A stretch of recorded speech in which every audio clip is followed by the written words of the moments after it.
तत्सम। तत्सम अगर इसको हम अलग अलग करके समझे, तत् प्लस सम। तत् माने वह या उसके, तत् माने होता वह या उसके, और सम माने समान। यह व यह या उसके, तत् और सम का मतलब होता है समान। तो किसके समान, अर्थात किसके समान? संस्कृत भाषा के समान, संस्कृत के समान। तत्सम शब्द वो होते हैं जो संस्कृत के समान होते हैं। समझ गए? इसको समझ लीजिए। तत्सम और एक शब्द आपका होता है तद्भव। तद माने उससे, भव, भव का मतलब है निकला हुआ या जन्मा हुआ।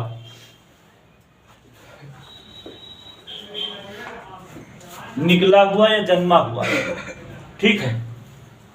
उससे निकला हुआ, किससे? अब तत्सम इतने में समझ लेना है हमको, बहुत सरल भाषा है ये। तत्सम माने उसके समान, अर्थात जो शब्द हमें संस्कृत के समान मिलेगा वो तत्सम होगा। और उससे निकला हुआ, किससे? यानी कि संस्कृत से निकला हुआ, संस्कृत से निकला यानी कि हिंदी के समान होगा। संस्कृत से निकला अर्थात हिंदी की तरह होगा। वो क्या होगा? तद्भव होगा। जैसे हम 3 शब्द आपके सामने लिखते हैं, आप हमें बताइए ये क्या है, ये क्या है और ये क्या है? आग है हिंदी, अग्नि है संस्कृत। अग्नि क्या है? संस्कृत। अग्नि आपका क्या हो गया? तत्सम। अगर इसको आप समझ गए तो परिभाषा रटने की आवश्यकता नहीं है। परिभाषा को रटने की आवश्यकता नहीं, तुरंत आप अपने आप से समझ सकते हो। अग्नि, अग्नि शब्द आपका क्या है? संस्कृत शब्द है। और अग्नि क्या है? तत्सम। अभी हमने कहा तत्सम माने उसके समान, तो इसके समान ये है कि नहीं है? है ना? तो इसका ये आपका क्या हो गया? आपका ये तत्सम हो गया। और लेकिन इन दोनों से जो अलग निकल जाए, अलग निकल गया, ये हो गया आग, यानी कि आपका ये क्या हो गया?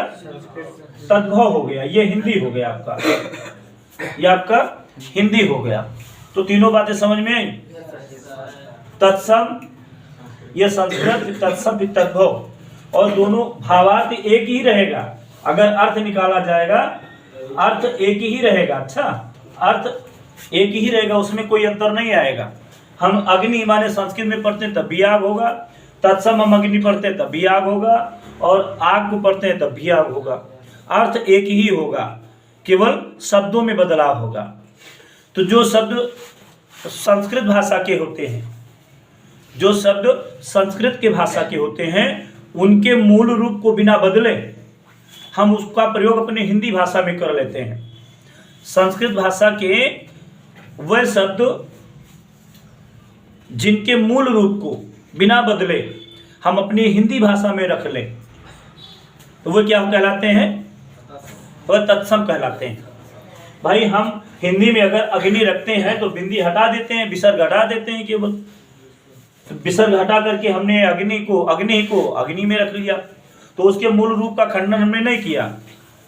संस्कृत के शब्द को उठा करके हमने हिंदी में रख लिया। बहुत सारे शब्द होते हैं जिनके मूल रूप को बिना हम बदले अपनी भाषा में रख लेते हैं। जैसे अग्रह, अग्र, आगे, ये संस्कृत, ये तत्सम, तद्भव हो गया। तो अब आप परिभाषा समझ गए होंगे कि संस्कृत के वह शब्द जो हिंदी में बिना उसके मूल रूप को बदले ज्यों का त्यों रख लिया गया है, रखा गया नहीं रखा गया, वही तत्सम हो गया। और उसके बाद में तद्भव, संस्कृत के वह शब्द जो अपने मूल शब्द को त्याग कर नए रूप में हिंदी में प्रवेश किए गए हैं, वो तद्भव कहलाते हैं। तो इतनी बात समझ में आई। Yes, sir. अब तद्भव तत्सम को परिभाषित कर लीजिए। ये जो अभी लिखा है चलाए नहीं थे क्या इसमें? चला रहा है, मिटा रहे हो। हाँ। अब तत्सम पढ़ा नहीं ठीक है, बहुत बढ़िया है। थोड़ा ध्यान देते रहिए, ये जाएगा, क्योंकि अब पता नहीं कितने साल तक लोग कहाँ तक इसको अध्ययन करें, इसका लाभ उठाएं। फिर अब तत्सम की परिभाषा कर लीजिए। लिखो, तत्सम की परिभाषा में लिखिए, संस्कृत भाषा के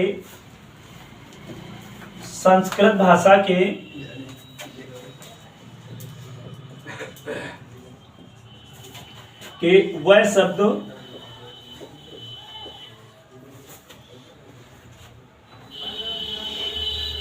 संस्कृत भाषा के वह शब्द जो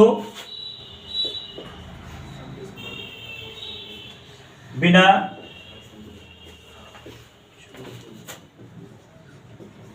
किसी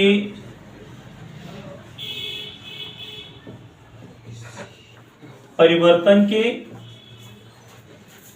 संस्कृत भाषा के वह शब्द जो बिना किसी परिवर्तन के अपने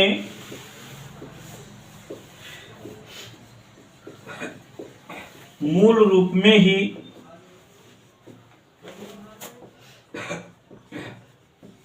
हिंदी भाषा में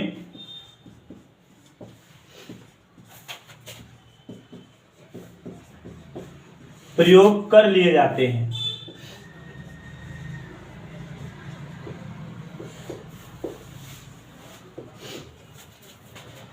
तत्सम कहलाते हैं।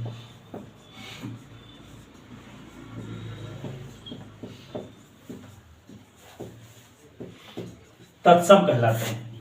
अगला है तद्भव। तद्भव में लिख लें,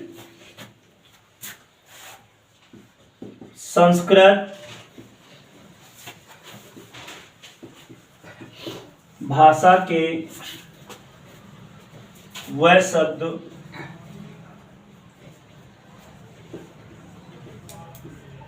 जो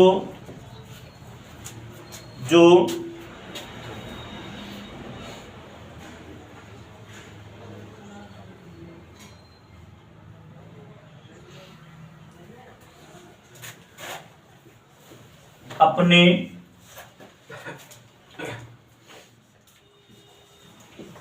प्रकृत यानी कि वास्तविक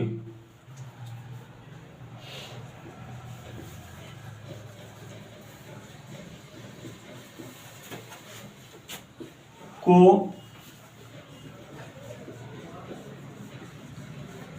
त्याग कर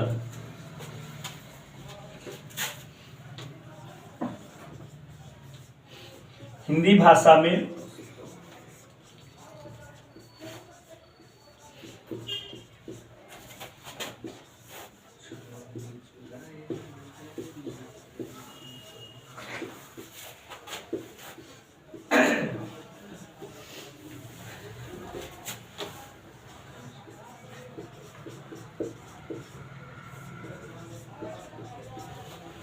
तद्भव कहलाते हैं।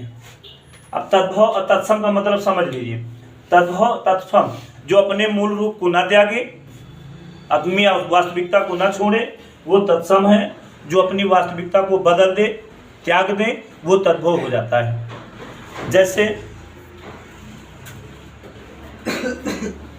जैसे हम आपको दो चार उदाहरण देते हैं।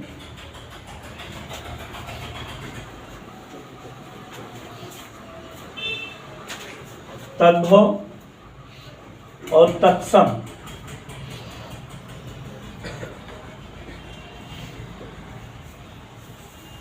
तद्भव और तत्सम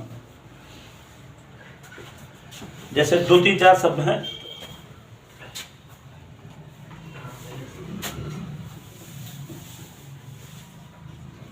अम्लिका, ये तत्सम है।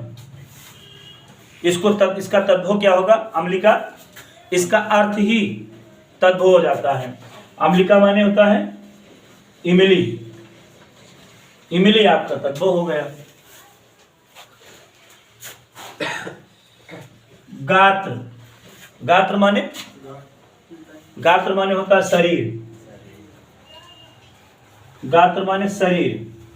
शरीर आपका ये तद्भव हो गया है,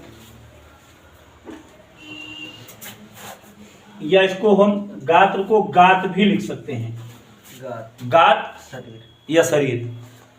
ठीक है। ओष्ठ, ओष्ठ आपका क्या है? ओठ। तो ओष्ठ, ओठ जो है तद्भव है, तत्सम है, और इसका तद्भव होगा ओठ। ओठ इसका तद्भव हो जाता है। आम्र, आम्र क्या है? अगर डबल बिंदी लगा दें यानी कि विसर्ग लगा दें तो संस्कृत हो जाता है, और विसर्ग हम नहीं लगा रहे हैं, सीधा लिख रहे हैं तो आम। आम आपका तद्भव हो गया। तो ये तद्भव और तत्सम में तो सामान्य शब्दों में आप समझ सकते हो कि जो संस्कृत के समान शब्द होंगे वो तत्सम होंगे, जो हिंदी के समान होंगे वो तद्भव होंगे। इनको ज्यादा रटने की आवश्यकता नहीं है।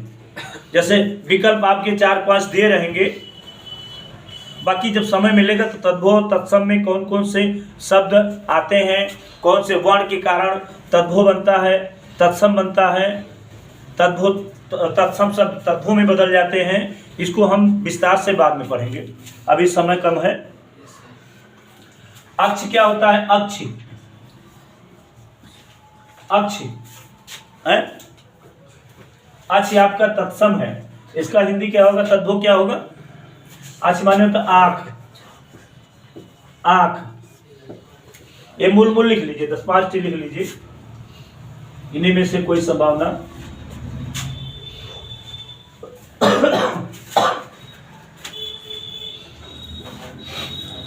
दंत, दांत,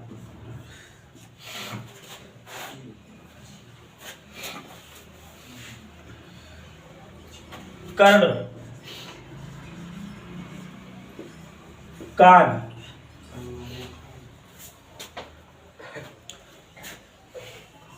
चंद्र, चंद्रा, चंद्रा या चंद्रमा, चंदा, चंदा होगा, चंदा, चंदा या चंद्रमा। धूम्र, धुआं, धुआं।